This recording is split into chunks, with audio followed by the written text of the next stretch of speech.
ನಮಸ್ಕಾರ, police news 007ಗೆ ಸ್ವಾಗತ. ಇವತ್ತಿನ ವಿಶೇಷ ಸುದ್ದಿ ಏನಿದೆ ತಿಳಿಯೋಣ ಬನ್ನಿ.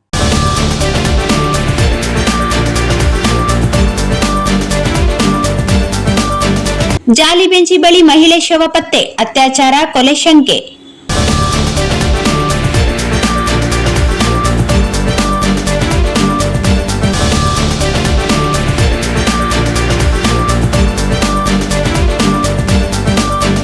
ಮಹಿಳೆಯೊಬ್ಬರ ಮೇಲೆ ಅತ್ಯಾಚಾರವೆಸಗಿ ಬಳಿಕ ಕೊಲೆ ಮಾಡಿರುವ ಶಂಕೆ ವ್ಯಕ್ತವಾಗಿರುವ ಘಟನೆ ಲಿಂಗಸೂಗೂರು ತಾಲೂಕಿನ ಜಾಲಿಬೆಂಚಿ ಗ್ರಾಮದ ಸಮೀಪ ನಡೆದಿದೆ.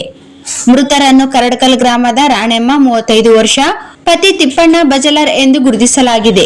ರಾಣೆಮ್ಮ ಅವರು ಬುಧವಾರ ಸಂಜೆ ಕಟ್ಟಿಗೆ ತರಲು ಜಾಲಿಬೆಂಚಿ ಗ್ರಾಮದ ಕಡೆಗೆ ತೆರಳಿದ್ದರು ಎನ್ನಲಾಗಿದೆ.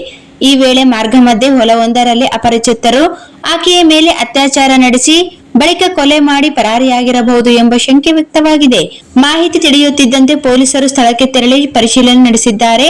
ಮೃತದೇಹವನ್ನು ಮರಣೋತ್ತರ ಪರೀಕ್ಷೆಗೆ ಕಳುಹಿಸಲಾಗಿದ್ದು, ವರದಿ ಬಂದ ಬಳಿಕ ಸಾವಿನ ನಿಖರ ಕಾರಣ ಹಾಗೂ ಅತ್ಯಾಚಾರ ನಡೆದಿರುವ ಬಗ್ಗೆ ಸ್ಪಷ್ಟತೆ ದೊರೆಯಲಿದೆ. ಈ ಕುರಿತು ಪೊಲೀಸರು ಯಾವುದೇ ಅಂತಿಮ ಅಧಿಕೃತ ಮಾಹಿತಿ ನೀಡಿಲ್ಲ. ಘಟನೆಗೆ ಸಂಬಂಧಿಸಿದಂತೆ ಪ್ರಕರಣ ದಾಖಲಿಸಿಕೊಂಡಿರುವ ಪೊಲೀಸರು ತನಿಖೆ ಚುರುಕುಗೊಳಿಸಿದ್ದಾರೆ. ಘಟನಾ ಸ್ಥಳದಿಂದ ಸಾಕ್ಷ್ಯಾಧಾರಗಳನ್ನು ಸಂಗ್ರಹಿಸಲಾಗಿದ್ದು, ರಾಣೆಮ್ಮ ಅವರೊಂದಿಗೆ ಕೊನೆಯದಾಗಿ ಸಂಪರ್ಕದಲ್ಲಿದ್ದವರು ಯಾರು, ಅವರು ತೆರಳಿದ್ದ ಮಾರ್ಗ ಹಾಗೂ ಘಟನಾ ಸಂದರ್ಭದಲ್ಲಿ ಸ್ಥಳದಲ್ಲಿದ್ದವರ ಕುರಿತು ಪೊಲೀಸರು ಮಾಹಿತಿ ಕಲೆ ಹಾಕುತ್ತಿದ್ದಾರೆ.